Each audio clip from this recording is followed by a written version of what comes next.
2025. What will it be? Oh, what will it be is the main question, and we probably all know the answer to that already. But I'm going to go through some of the games that have come out this year because personally, I have not played a lot of the AAA stuff. That's just something, a lot of the stuff hasn't appealed to me personally. It's just nothing against these games. Just, it's the stuff I don't care about. And I'll get into my own stuff after we go through some of these games that are on this list here, and then I will. Talk about if I played them or if I cared about them or not. Doom the Dark Ages, I will say I did not care for it. That game actually disappointed me quite heavily. Monster Hunter Wilds, I am not a Monster Hunter guy. I respect people who play that, but it's just not my type of game. Metroid is not out yet. Metal Gear Solid's remake, I did not play. I suck at stealth games, so that game's also not for me. Expedition 33, I have put about 10 hours into. I am working on completing some other games, and I'm going to actually go back and finish it before the year is over. And I loved everything I played of it up to this point, but then I just got distracted by other stuff. I know, shame, but trust me, it'll get done. Borderlands 4, anyone who's watched my channel knows how I feel about that game. It should not even be in the Game of the Year category. That game was hot doo doo, and that's just my personal opinion. If you want to see my reaction and stuff to Borderlands, I have a video. There's a lot of haters in the comments. It's pure comedy to me. Anyway, Split Fiction, not my style of game. Don't really care for that developer either. Assassin's Creed Shadows, heavens no, didn't even bother. South of Midnight, I thought that was last year. Didn't play that one either. Silk Song, I also never played Hollow Knight. At some point maybe, but it's just again I have other games I'm working on. Death Stranding 2, I also haven't played yet. I've heard it is pretty good. I played some of the first one this year, and then it got to the point where I just kind of got tired of the gameplay and wanted to go play something else. So that's why I kind of held off on Death Stranding 2. Pokemon, no, that game should be nowhere near a top 10 list this year. The Outer Worlds 2, I'm waiting to go on sale. I really do want to play that. I enjoyed the first one. Elden Ring, it's not my style of game. I'm not a fan of Souls likes. I know I'm in the minority on that. Civ 5 or Civ 7, never played it. Mario Kart World, controversial, don't care. Avowed, nope, no thanks. Black Ops 7, no. Um, yeah, Ninja Gaiden 4, Wu Chang, Donkey Kong, Lost Records, I don't even know what the hell that is.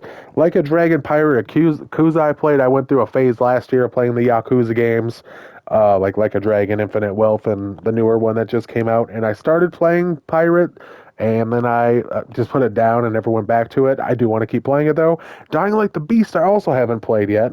The Altars, the first Berserker, another Souls like Mafia: The Old Country, have not played yet either. I really want to actually, but I've heard mixed reviews on it, and plus I didn't really feel like spending that much money on it, so I'm also just waiting for a sale. Killing Floor 3, Disappointment. Fatal Fury, never played it. Kirby, nope, not a fan of Kirby. Again, if you watch my Nintendo video, I go off on a tangent on that. Capcom's Fighting Collection, probably good, but I don't really care. Little Nightmares 3, might be a hot take, but the game was kind of mid.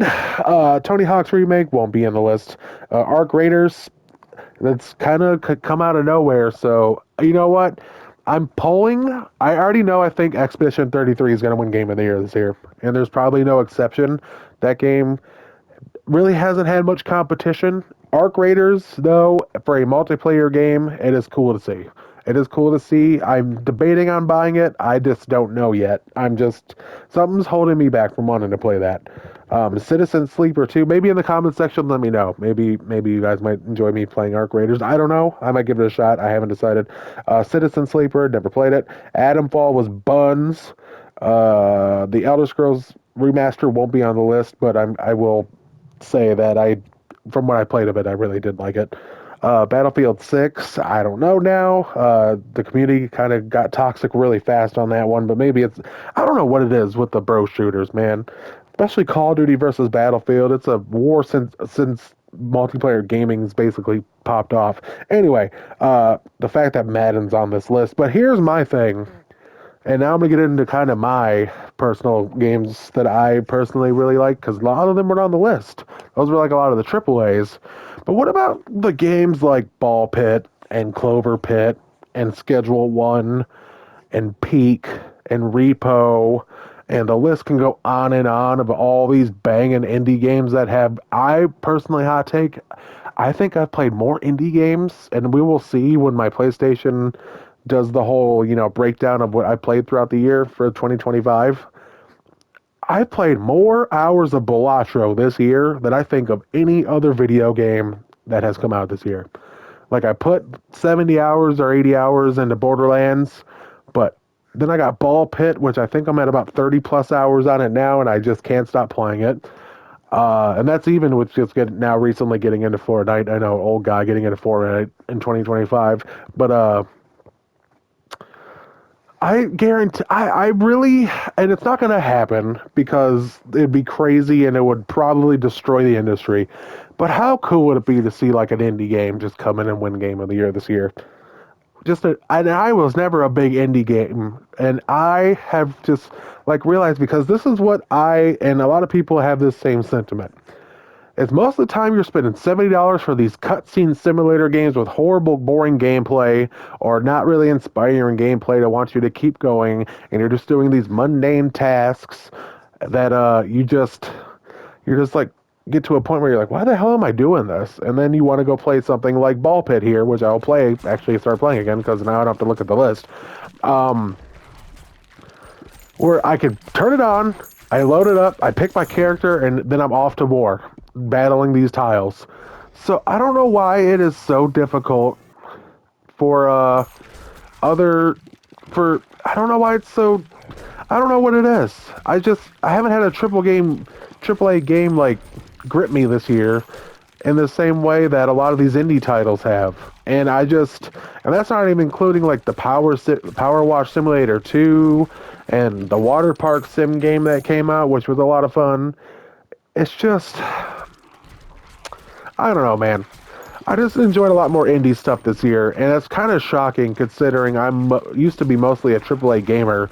So I'm changing a little bit, which is cool. It's kind of cool to watch, honestly. This year, I really reflected on it the other day, like, damn, like we saved a lot of money. I spent $15 for this game, and I've had more fun. I think I've had more fun in 5 hours playing Ball Pit than I did it all in Borderlands 4.